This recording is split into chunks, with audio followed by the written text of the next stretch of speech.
सत्संग की आधी घड़ी तब के वर्ष 1000 तो भी बराबर है नहीं, कहे कबीर विचार। तो यहाँ आपसे प्रार्थना की जाती है, जब तक सत्संग चले आप सब चिंताएं और इधर उधर की गल्ला बातें छोड़ के ध्यान से सत्संग सुनो। तो अब ये सूक्ष्म वेद है, इसको समझना बड़ा कठिन है। इस दास पर दया करी उस परम पिता कबीर भगवान ने, इस दास की बुद्धि खोली इस मालिक के गूढ़ रहस्यों को समझने और आपको समझाने के लिए। न्योली न्योल, नेवले को कहते न्योल देसी भाषा में, अरवाणी भाषा। न्योल नाद सुभान गति, ये लड़े भुवंग हमेशे, जड़ी जान जगदीश है, व्यसनी व्यापै शेष। अब देखो एक पंक्ति है दाता के ज्ञान की, और इसमें कितना गूढ़ रहस्य छुपाया है कि जिस भगत के पास ये यथार्थ मंत्र सत भक्ति सतनाम जिसके पास उपलब्ध है, वो एक ऐसा सुरक्षित हो गया जैसे एक नेवला होता है। नेवला आप समझते हो, नेवला, उस नेवले की कितनी लंबाई होती है, ज्यादा से ज्यादा वो 8-9 इंच लंबा होता समेत पूछड़ के, दूम समेत, और चूहे से थोड़ा सा बड़ा होता है। और वो सर्प के साथ लड़ता है। सर्प लगभग 10-10 फुट 12-12 फुट लंबा हो जाता है और उससे कई गुना ताकतवर होता है। अब वो उससे कैसे लड़ता है, वो ऐसे स्थान पर उस सर्प को छेड़ता है जहां पर किसी झाड़ी में, बोझड़े में एक जड़ी होती है, नागदमन जड़ी नाम है उसका, नागदमन, और उसमें से महक निकलती है। वो नेवला क्या करता है, वहां उस जड़ी को सूंघ कर आता है, श्वास रोक लेता है और उधर से सर्प को छेड़ जाता है। सर्प उसके लिए ऐसे तैयार होता है डंक फन उठा करके। अब नेवला उसके निकट आकर के वो जड़ी जो सूंघ करा था वो श्वास छोड़ देता है। उस जड़ी के सामने सर्प को चक्कर आने शुरू हो जाते हैं उसकी नाकों में जाते ही, और वो अपनी जान बचा के भागने की सोचता है। फिर नेवला उसकी मुंडी पर बैठ जाता फन के ऊपर, और साथ में वो श्वास भी छोड़ता रहता है और फिर उसको पकड़ के मार देता है। अब नेवले के पास वो जड़ी है तो वो उसको काबू कर पाया, इतने लंबे अजगर को। इसी प्रकार ये काल जो है एक सर्प है और जीव एक नेवले जैसा वो छोटा प्राणी है। इसकी ताकत के सामने जिसके पास ये सतनाम रूपी जड़ी है नागदमन, वो फिर इस काल पर विजय पालेगा।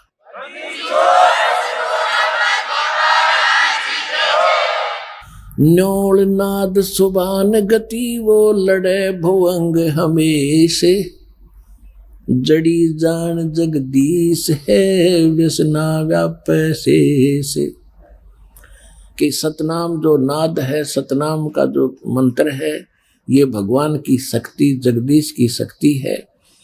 इसकी जिसके पास इसका ये जड़ी है उसके ऊपर काल रूपी अजगर का कोई प्रभाव नहीं पड़ेगा। किस पे? हंस गवन करते नहीं, मान सरोवर छाड़े, और कव्वे उड़ उड़ जाते हैं, ये खाते मांसाहारे। हंस दशा तो साधु है, ये सरोवर है सत्संग, मुक्ता हलबाणी चुगे फिर चढ़त नवेला रंग। दरस परस नहीं अंतरा, रोमी वस्त्र बीच, पारस लोहा एक डिग वही पलटे नहीं अभीच।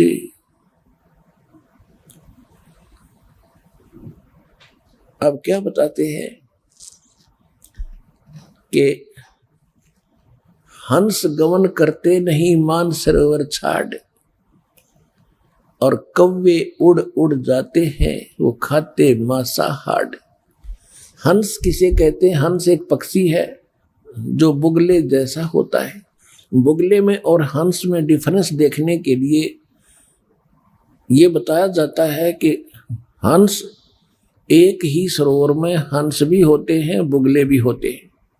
बुगले खाते हैं मछलियां या कीड़े मकोड़े, हंस नहीं खाएगा, हंस केवल मोती खाता है। दूसरे हंस में एक और गुण दिया है परमात्मा ने कि एक गिलास दूध में एक गिलास पानी डाल दीजिए और हंस के सामने रख दो। हंस में ऐसी ताकत शक्ति दी है कि वो दूध को पी लेगा, एक गिलास पानी उससे छोड़ देगा। वैसे दूध से पानी अलग होना बड़ा असंभव है और उसमें वो ताकत है। तो इसी प्रकार जो भक्त हैं, जिन्होंने दूध और पानी छान लिया, जिन्होंने कीड़े मकोड़े खाने छोड़ दिए, यानी बीड़ी शराब मांस तम्बाकू ये बकवाद थी ये त्याग दी, वो हंस जैसी वृत्ति के सूचे भगत बन गए। अब कहते हैं कि हंस गमन करते नहीं मान सरोवर छाड़, और कौवे उड़ उड़ जाते हैं जो खाते मांसाहार। यानी जो हंस है वो सत्संग को नहीं छोड़ सकते। जो कौवे जैसी वृत्ति के व्यक्ति हैं, जिन्होंने बकवाद छूटती नहीं, वो सत्संग छोड़कर बकवादें करते रहते हैं। हंस दशा तो साध है और सरोवर है सत्संगे, मुक्ता हलवाणी चुग ये चढ़त नवेला रंगे। अब उन हंसों के लिए ये सत्संग रूपी सरोवर है, और ये साधु आत्मा ये है हंस। हंस दशा तो साध है और सरोवर है सत्संग, और यहाँ ये परमात्मा की अमृतवाणी रूपी मोती खा रहे हैं। और फिर चढ़े नवेला रंग, दूना अच्छा भाव बनता चला जाएगा। जो सत्संग में आए जाएंगे डटे रहेंगे।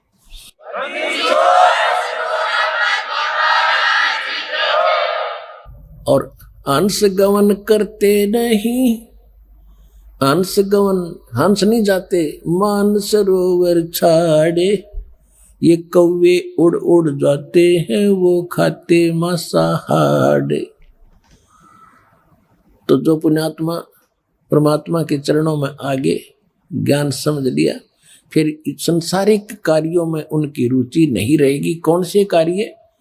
जो कुरीतियां हैं, विवाह शादी में बकवाद नाचना गाना, दहेज देकर अपनी फोकट में बनाना, फिर कर्जे में दबा रहना, ये इस तरह की बकवादें, शराब मांस तम्बाकू और इन राजनीति में धक्के खाना, ये हंस नहीं करेंगे, भक्त नहीं कर सकता। वो तो कव्य जैसे लोग हैं जिनको वृत्ति ही गलत है, वो ही सत्संग छोड़कर इन बकवादों में जाते हैं। अब फिर क्या बताते हैं? द्वार धनी के पड़ा रहे और धक्के धनी के खावे, 100 काल झकझोल ही पर द्वार छोड़ ना जावे। इस मार्ग में सफल होने का एक फार्मूला बताया है कि जब ज्ञान हो जाता है, परम संत की पहचान हो जाती है, कहते हैं द्वार धनी के पड़ा रहे और धक्के धनी के खावे, आवे और जावे भगवान के चरणों में। और चाहे कितने ही आपत्ति आप पर काल देवे, जैसे संसारिक, क्योंकि आपने नाम ले लिया, अब धीरे धीरे आपका सब संकट दूर होने लगेंगे। तो आप ऐसा महसूस करोगे कि जैसे कोई आपत्ति आ गई नाम लेने से। नहीं, आपत्ति तक टल रही है आपकी। अगर नाम ना ले रखा होता तो जान जानी थी। आपको कई भक्त मिलते हैं, कहते हैं जी नाम लेने के बाद मैं वहां से छोड़ कर आया हूँ, मेरे ऐसी कुछ तकलीफ होगी।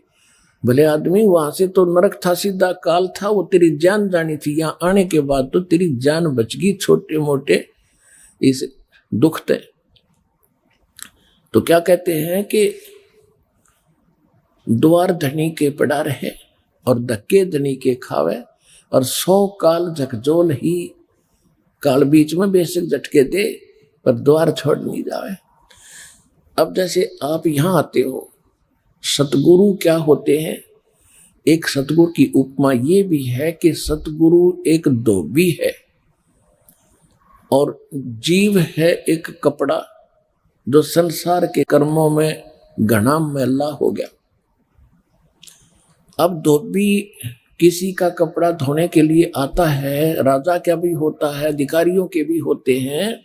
उन सभी कपड़ों को कैसे धोता था वो?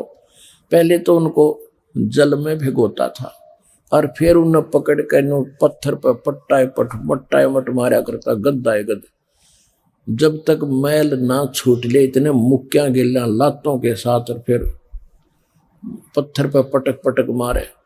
तो उस कपड़े का दुश्मन नहीं है। और वो कपड़ा न्यू के बता, मैं तो गढ़ दिया इसने, यू क्या करया? तो वो मैल निकाल रहा है आपके अंदर से, दोष निकाल रहे परमात्मा। परमात्मा की शरण में आने के बाद छोटी मोटी कोई हरकत होती है तो गॉड गिवन समझना कि आपको पटका जा रहा है उस धोबी के गांठ की तरह।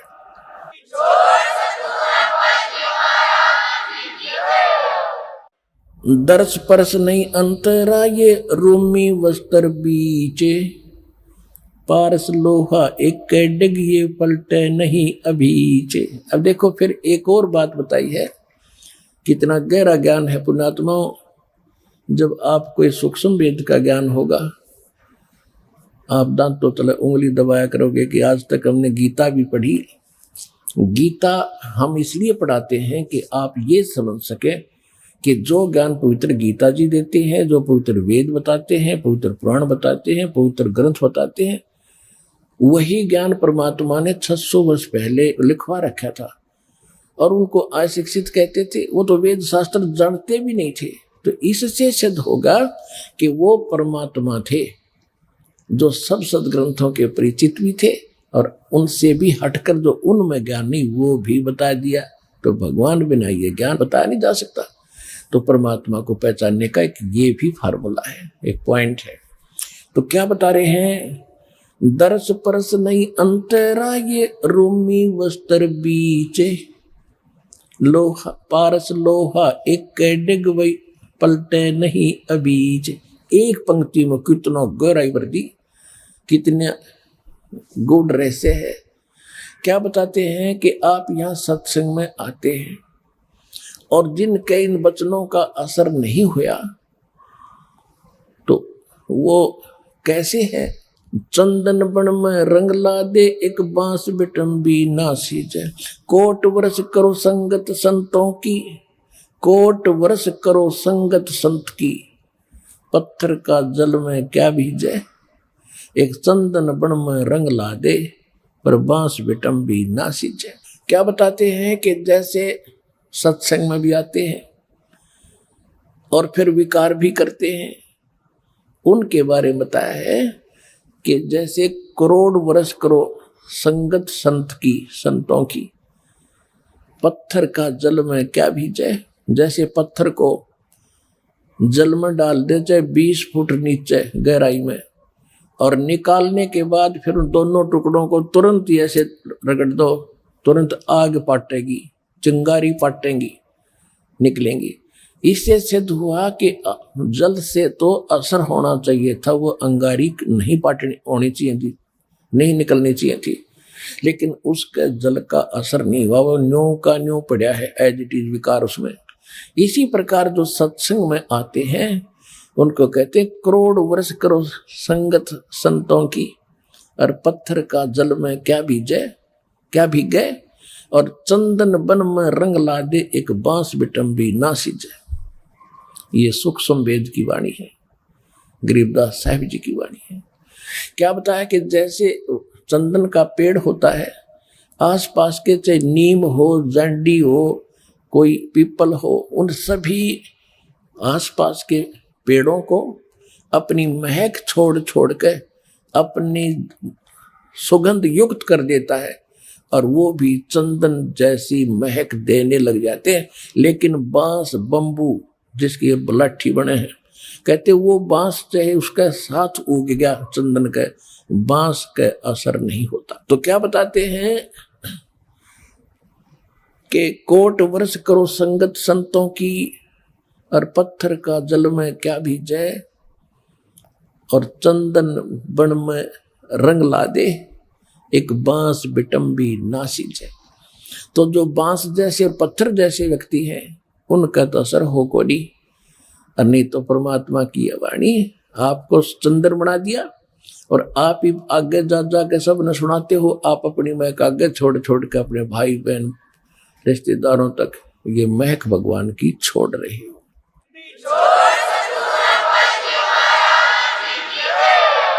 अब क्या बताते हैं कि यहां आते भी हैं और सही ढंग से लगते नहीं। उसके विषय में बताया कि दर्श परस नहीं अंतरा और रूमी वस्त्र बीच। जैसे एक पत्थर होता था जिसको पारस पत्थर बोलते हैं, और उस पारस पत्थर में पत्थर जैसा ही होता है, उसकी पहचान नहीं हो सकती। उसकी पहचान यही है कि जिस समय वो लोहे से टच होता है तो पूरे उस लोहे के उस गट्ठे को, जैसे ये गाडर का बढ़ा दिया किसी कोने में, गाडर होते हैं ना, गाडर आपने देखे कड़ियों की तरह लोहे के गाडर होते हैं लंबे लंबे, एक गाडर का कहीं भी बढ़ा दिया, टच कर दिया तो पूरे गाडर को सोना बना देता वो। अब क्या कहते हैं कि उस पारस पत्थर और लोहे के बीच में कतीनों साथ साथ रखे हों और उनके बीच में इतना अंतर हो जैसे पहले एक रोम से बनकर कपड़ा आता था बहुत पतला। अब क्या कहते हैं कि यदि पत्थर को, उस पारस को और लोहे को बिल्कुल निकट रखा हुआ है और उसमें केवल इतना अंतर हो जितना रोमी वस्त्र यानी पतली सी वायल होती थी, यानी बिल्कुल बाल से भी कम डिफरेंस भी उसमें हो, आपस में मिलन ना मिले हो, और ये इंतजार कर रहे हो कि दोनों पत्थर भी रख दिया, सोना भी साथ में है, पारस भी रखा है और लोहा सोना बना नहीं। कहते रूमी वस्त्र अंतरा पारस लोहे बीच, और कहते दर्श परस नहीं अंतरा रूमी वस्त्र बीच, और पारस लोहा एक कर डेग फिर पलटे नहीं अबीच। यानी इतना भी अंतर रह गया तो भी परिवर्तन नहीं होगा और वो दिखेगा कति साथ रखा हुआ। तो ये कहते हैं जो सत्संग में आते हैं और जिनके इन बातों का असर नहीं हो रहा तो उनकी भावना भगवान से जुड़ी नहीं है, वो दिक्कत के भगत है पर भक्ति उनमें प्रवेश है नहीं। तो जब होएगी जब वो सही ढंग से मालिक से मिल लेंगे। कहते हैं बिन गुरु मिले मोहे ना पावे। गुरु के प्रति जब आपका ऐसा भाव बनेगा और तब परमात्मा में कि आपके अंदर वो भक्ति और ये ज्ञान संतरित होता है। तो यहाँ बताते हैं कि यहाँ जैसे सत्संग में भी आते हैं और विकार नहीं छोड़ रहे हैं, उनके विषय में कहा है कि कोट वर्ष करे संगत संतों की, पत्थर का जल में के बीच है, एक चंदन बन में रंग ला दे पर बांस बिटम्बी ना सींचे। ये दास चंदन है और आप परमात्मा के पेड़ हो, वो पौधे हो जिनका असर हो गया, और बांस रूपी जो व्यक्ति हैं उनका असर नहीं होता, वो तो काल के जाल में रहेंगे, मरण दे।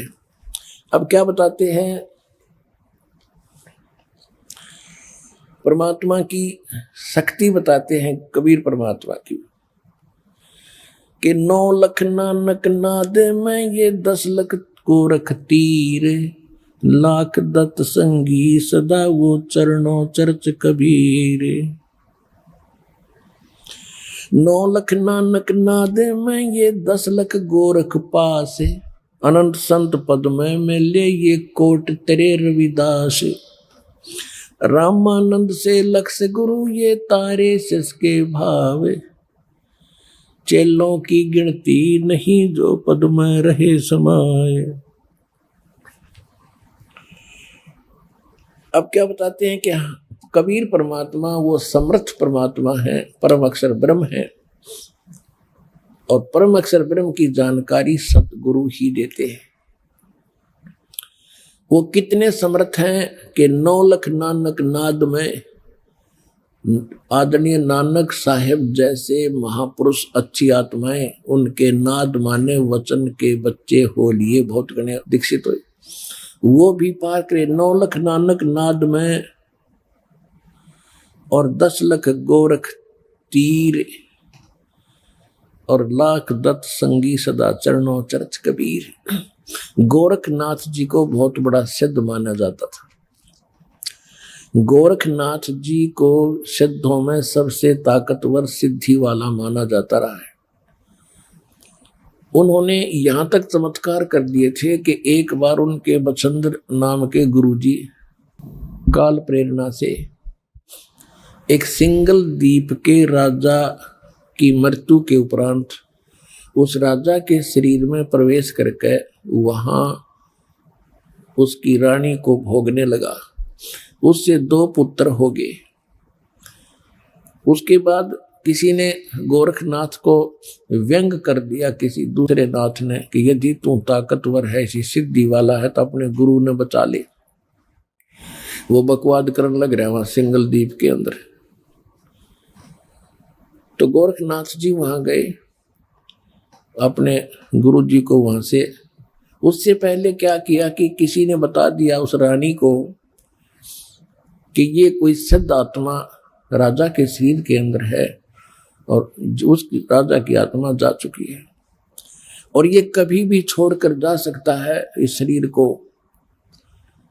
इसका शरीर मिलेगा कहीं पर किसी गुफा में, ये छोड़ कर आया है। तो रानी ने नौकरों को आदेश दे दिया, क्योंकि उसने तो राजा चाहिए था, शरीर चाहिए था, चाहे उसमें कोई आत्मा हो। रानी ने ऐसा आदेश दे दिया कि कोई भी किसी संत का कोई शरीर मिला उसको फूंक दो।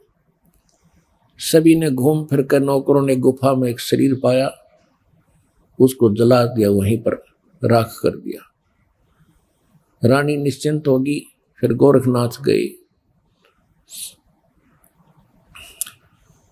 गोरखनाथ जी पहुंच गए वहां पर।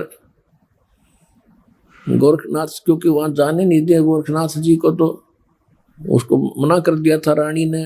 मुनादी चारों तरफ पहरे छोड़ दिए थे सीमा के ऊपर, कोई संत नहीं आ जा, क्योंकि साधु संतों ने यह भी बता दिया था कि एक गोरखनाथ नाम का इन मच्छंद्र जी का शिष्य है, वो आकर इनको निकलवा सकता है यहाँ से। तो रानी ने चारों तरफ सीमा पर भी ये पहरे बैठा दिए थे कि कोई साधु संत मेरी इस नगरी में प्रवेश ना हो जा।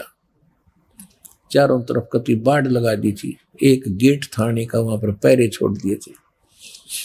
एक बार मच्छंद्र जी से उस रानी को पुत्र हुआ। फिर पुत्र का जन्मदिन हुआ किसी दिन। उसमें गाने बजाने के लिए बाहर से मंडली जानी थी और गोरखनाथ ने पहुंचना था। गोरखनाथ को जाने नहीं दे रहे थे। गोरखनाथ जी ने एक ढोलकी बजाने वाले का दस्त लगा दिया सिद्धि थे। वो बाहर से जो मंडली आई थी बाजे बूजे बजाने वाली, और इतने दस्त लगा दिए कि वो चल नहीं सके।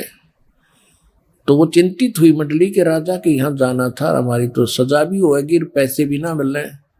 तब गोरखनाथ जी ने कहा, भाई क्या बात है, क्यों चिंतित हो? कि ऐसे ऐसे हमारे एक साथी के दस्त लग गए, राजा के यहाँ जाना है और एक ढोलक किया बिना बात बने नहीं ना। गोरखनाथ बोले मैं बजा दूंगा तो ढोलकी तुम्हारी। बोला ठीक है। तो उन्होंने बजवा के देखी, सुर में सुर मिला दिया, अगवा बढ़िया काम चल गया।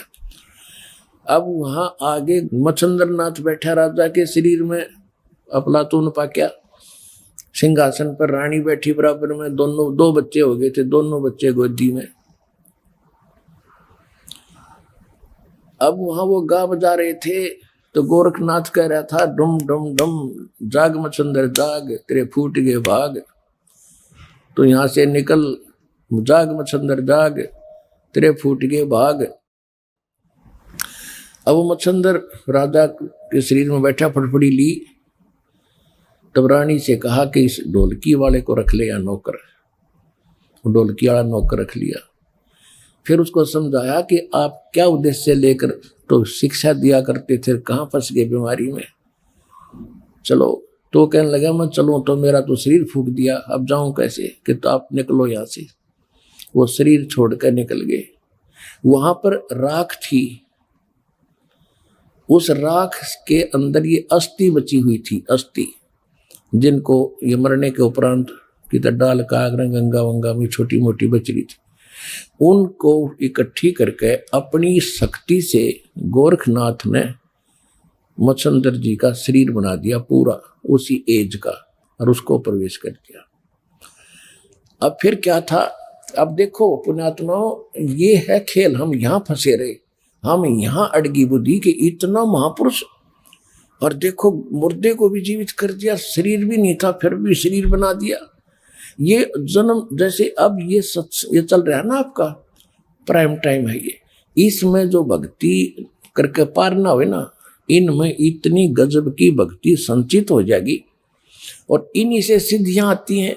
इसी भक्ति को अगर आप खराब करने लग जाओगे ना कुछ दिनों में, बिना ज्ञान के, किसी का झाड़ा लान लग गया वो ठीक हो जाएगा, और कोई किसी को आशीर्वाद दोगे वो फल लग जाएगा, आपका पंचर हो जाएगा। तो ये इतनी भक्ति इकट्ठी कर लेते हैं ये साधु संत इस समय में, अब जो चल रहा है, और ये पार हो नहीं पाते, ये फिर काल का फंस जाते, और यही फिर आगे प्रसिद्ध होते रहते। फिर क्या होता है कि गोरखनाथ पिछले जन्म से सिद्धि युक्त था ऐसे। अब हम ये सोचते हैं वो ऐसा महापुरुष हो तेरे की, ये तो भगवान ने है, इस ताकतवर और कौन होगा। अब उधर से जब मच्छंदर वो चला था, क्या नाम है, राजा निकल के वहां से, तो राजा ने क्या किया, एक थैले में सोने का असरफी डाल ली गणिए, आगे काम आऊंगे अपने भंडारा में। अब जब वो मच्छंदर का शरीर बना दिया, राजा का शरीर वहां छोड़ दिया, फिर वो झोला ठा के चला मच्छंदर, क्योंकि आत्मा तो वही थी जो सारी क्रिया कर, और उस थैले में के थी वो सोने की असरफी। तो आगे कुएं पर पानी पीने लगे, तो मच्छंदर ने कहा कि ले गोरख संभाल कर रखिए इसको, इसमें बड़ी कीमती वस्तु है और सोने की असरफी है, 1 किलो पक्का ले रहा, 2 किलो पक्का, और संभाल के रख। जब पानी पीने लगे गोरखनाथ ने वो थैला कुएं में उलट दिया, वो सारी असरफी सोने की कुएं में डाल दी, और मच्छंदर उस पर लाल हो रहा, निकम्मे तने क्या कर दिया, मूर्ख कहीं का, तेने अकल नहीं है। गोरखनाथ बोले गुरुदेव आप तो कति राज ऋषि बन गए, ब्रह्म ऋषि नहीं रहे। वहीं पर एक पहाड़ी थी छोटी सी, अपने मंत्र से उस पहाड़ी को सोना बना दिया गोरखनाथ ने। अब मच्छंदर को कहा कि ले गुरुदेव इन ठाले जितने डले चाहिए तेरे को। अपने आत्मा दास आपको कहाँ लाना चाहता है। यहाँ एक पंक्ति है कि 9 लख नानक नाद में और 10 लख गोरख तीरे, लाख दत्त संगी सदा वो चरणों चर्च कबीरे। कि हमारे कबीर साहब कितने शक्तिशाली हैं, उनमें कितनी ताकत है। ये गोरख जैसे तो उनके चरणों में पड़े रहते हैं, पास से भी नहीं उनके। जिसकी शरण में आप हो दास वहां लाना चाहता है। अब क्या होता है, ऐसा सिद्ध पुरुष और जिसने ऐसी करामात कर दी, लेकिन वो पिछले जन्म जन्म के पुण्य संग्रहित थे इस समय के। आपको बहुत बार सुना है, गरीबदास जी की वाणी में है कि शब्द महल में सिद्ध 24 हंस बिछोड़े विश्व बीसा। हमारे इस मंत्रों में यहाँ की तो अष्ट सिद्धि प्रसिद्ध है। हमारे ये इस मंत्र से, साधना से 24 सिद्धियां आ जाएंगी आप में, पर इनको प्रयोग ना करना। इन सिद्धियों की ताकत, सिद्धि बिना भी बात नहीं बने, सिद्धि से ही तो हमारी भक्ति रूपी जहाज चलेगा। यानी हम यहाँ से उस सिद्धियों से उड़कर चलेंगे, और हमने वो प्रयोग कर ली तो हमारी टायर की हवा निकलेगी, फिर हम कैसे उड़ेंगे, कैसे चलेंगे आगे। तो ये गलती से पार हुए नहीं, ये फिर ठहगे काल के, और पहले उसमें ब्रह्मलोक में रखा, वहां होटल में, वहां इनसे सारी पूंजी खत्म करा के फिर पृथ्वी पटक दिया। इनके पास फिर सिद्धि रह जाती है, भक्ति धन वहां खत्म करवा दिया। भाई जो गुरु बचन पे डट गे रकट गे फंद 84 के, कट गे फंद 84 के, रकट गे फंद 84 के। भाई जो गुरु बचन पे डट गे रकट गे फंद 84 के। वस्तु मिली ठोर की ठोर, मिट गई मन पापी की दौड़।